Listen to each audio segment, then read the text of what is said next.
Hey everyone, I'm Angie Crawford, and today I'm going to tell you all about the session Stargates of Ancient Egypt.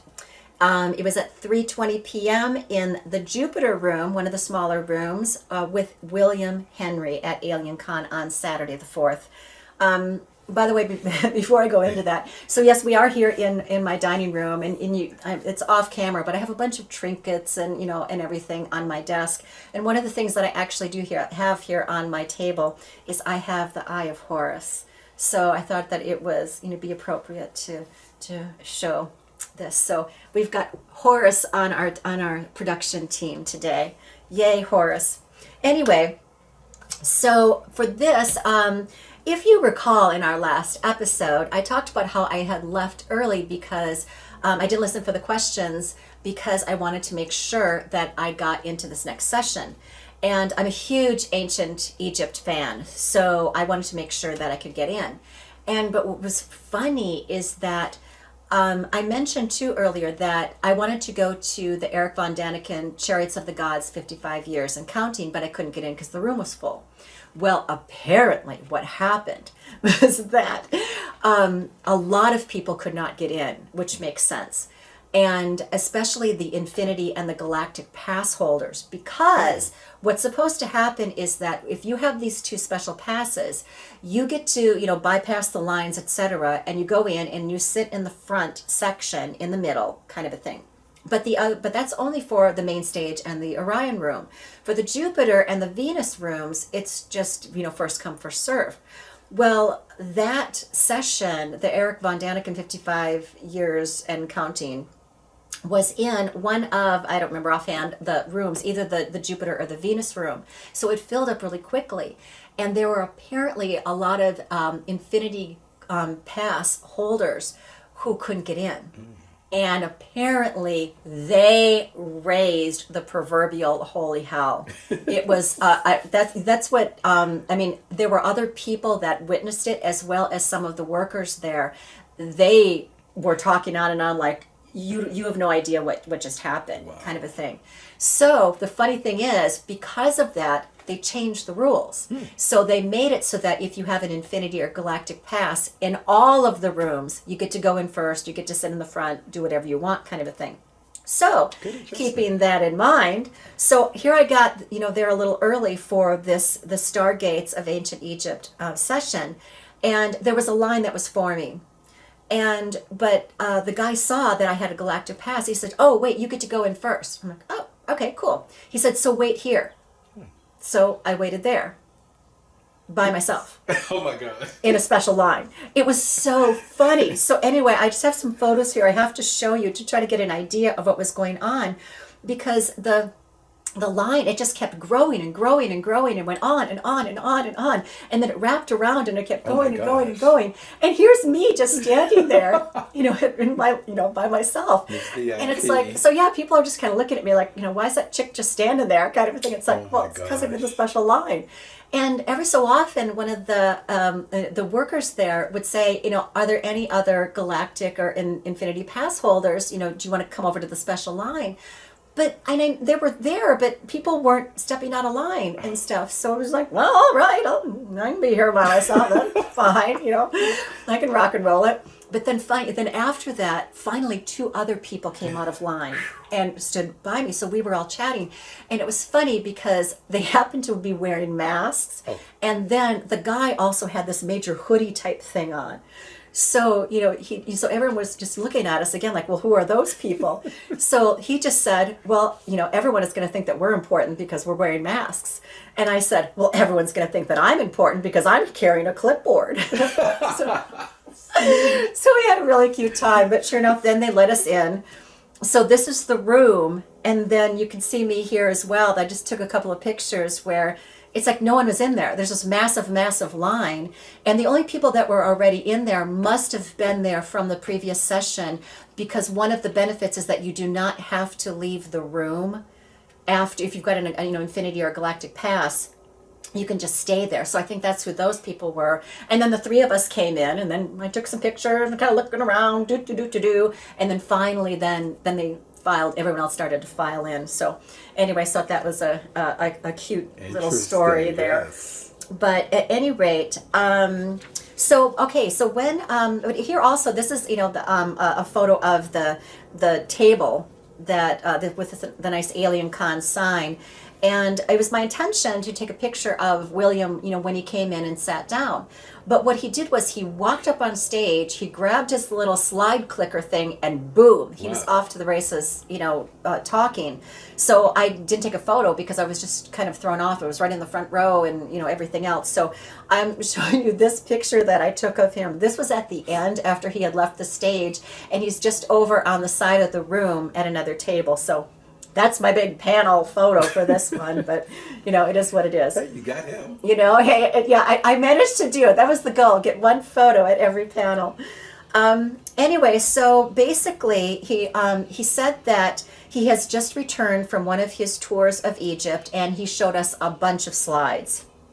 And he said that there is a Stargate at the temple of Ramses II that allows you to travel between the stars.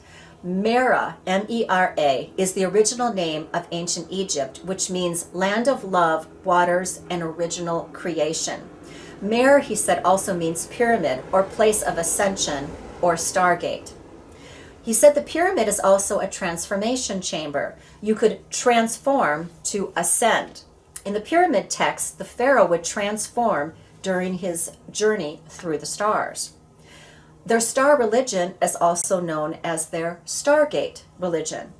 He said that the king became a flash of lightning, and lightning is plasma, and our sun is plasma. So therefore, the pharaoh ascends as plasma.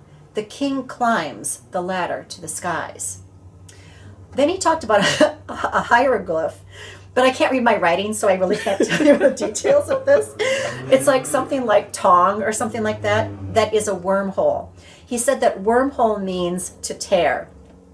Then he talked about the Nile a bit, and he said the Nile River is the river of life, which is a mirror image of the Milky Way galaxy.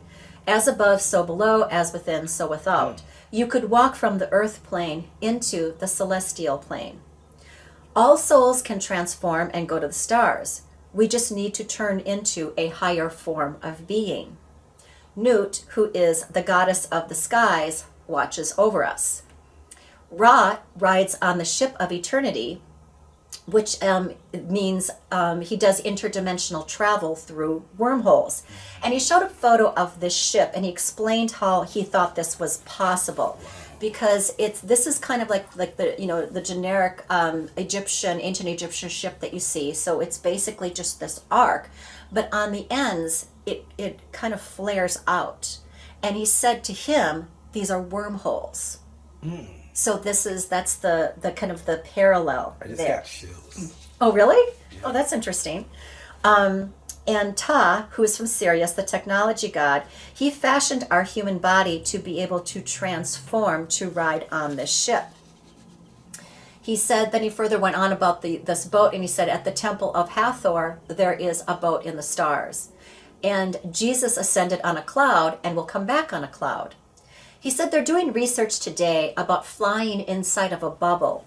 And he said that the proverbial gimbal video that's going around, that appears to use this bubble technology. In the temple of Hatshepsut, she is star walking. He said you can do this in dreams where you can beam yourself somewhere and then return. He said there are false doors everywhere that allowed you to come and go to and from the stars. They were activated by sound. You chant and the doors come alive. He said also with the ship, like this wormhole thing, and if you think about just even some graphics that you've seen, the wormhole end, it looks like a trumpet, like the bell of a trumpet. So he said that supports the idea of sound. At this point in time in the lecture, I made a note that he kept plugging his Egypt tours. So, well, I'm going on a tour, and well, went on my tour, kind of a thing. So anyway, I made note of it. At any rate, so back to the Stargate technology. He said that this technology is probably a lot simpler than we're making it. And at the Temple of Osiris at Karnak, there are 7 doors, one inside each other. So that's another place where you can travel. At the chapel of Osiris at Abydos, there is an Osiris device. Now, this is an interesting little tidbit. He said that in 1905, J.P. Morgan had people study this Osiris device and then send back information to Tesla because they were looking for this actual Stargate device. They wanted to figure out how to activate it. And what this thing was, it was in the middle of the ship. It kind of looked like a mast, and it was just standing up there. And this Osiris device opens the portal. And then he went on to talk about different stargates. For example, he said there is a stargate in Peru, and the Incas took the sun disk through the portal in order to keep it from the Spanish. He further went on to discuss tombs, and he said tombs are places of regeneration. It's a place of coming and going. He said that the garments that you wear when you go through the wormhole is what priests wear. Now, I don't know if he meant priests today, so you dress up like, Father Smith next door and you can go in, or if he meant the priests from back in the day, or what have you. But anyway, you're supposed to be wearing what the priests wear, whatever that is. He said that the key to using the Osiris device is that you hold the ankh close to your nose and the tip had oil on it. So keep that all in mind in case you go there and you want to time travel. That's what you need to do. Archaeologists and Egyptologists say that the Saqqara pyramids are older, but actually the pyramids at Giza don't have any hieroglyphs in them, so that alone should let them know that no, the Giza pyramid, those pyramids are older. He then discussed the seraphim and Jesus about resurrection and transformation. It's basically you dematerialize into light and then you can come back. So this is another interesting tidbit. He said that right now to this day, if you were to go to Egypt, you are not allowed to dance, to sing, or to hum around the Great Pyramid. And the reason why is because an American woman got naked and danced in the king's chamber. Uh-oh. And you also can't climb the pyramid anymore to the top. And the reason why is because a Dutch couple did that, and then they filmed themselves having sex on the top and then posted it on Instagram. Oh my goodness.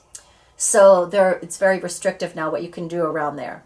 But with the ascension, and since the ascension has to do with sound, this also prevents people from trying to activate anything, especially as the earth grid continues to clear. It's like someone's going to be chanting and boom, that puppy's going to open. And they just want to make sure that we're not doing that. Because remember, this doesn't exist. With regard to sound, he also said that Leonardo DiCaprio, he's the more recent Leonardo da Vinci, put musical notations in the Last Supper to show Jesus' connection with sound. This is also interesting. He said, as a little tidbit here, he said that noses are smashed on the Sphinx and other statues because if you smash a nose in an image, the being can't breathe. And this severs the connection to the versions of you in other dimensions. So, at any rate, so that is Stargates of Ancient Egypt. And this talk was interesting. He almost went a little too fast, and it almost felt like he gave this presentation like one too many times. And he was also very clear that, well, he discovered this, and he thinks this. So it's like, well, I need credit for this kind of a thing. And that plus the fact that he kind of kept, plugging his tours and stuff. So it felt more like an advertisement that he had done too many times before, as opposed to really learning and being taught something. But interestingly, of everyone that I saw at AlienCon, this was the only time where I felt that someone was trying to sell me something. So, but either way, I am such a huge fan of ancient Egypt, so I was happy to be there. So I give the session Stargates of Ancient Egypt a 7. Wow. Alrighty, fans, I will be back shortly. If you have any questions or comments, please leave a note in the comments section. And I'm Angie Crawford, and this is AlienCon Review. Thanks for watching.